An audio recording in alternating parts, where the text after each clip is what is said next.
Lockheed Martin employees gathered before sunup to watch their years of labor pay off with what they hoped would be a successful launch in Florida. We've had a lot of folks working on this for a long time. It's a kind of a day of celebration, really, for this test flight. The Orion spacecraft that will eventually carry astronauts back to the moon was built here in Colorado. This is one of those things where you're going to look back on later in life and say, hey, that was a part of that. There hasn't been a mission like this for over 50 years. Oh, I'll get it. Man last set foot on the moon during the Apollo 17 mission back in 1972.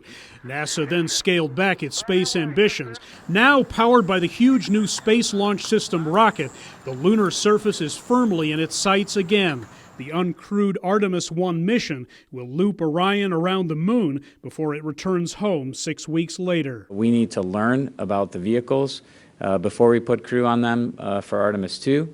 It also sets us up long-term at the moon. A moon base and a trip to Mars are part of NASA's eventual plans. This initial mission will test a host of new technologies, longer-term radiation exposure, as well as Orion's heat shield during re-entry back to Earth. Risks will be taken. We would be go on this flight for conditions that we would normally be no-go for on a crewed flight in the interest of crew safety. But on this morning, an engine cooling issue forced the flight to be called off. We don't launch until it's right.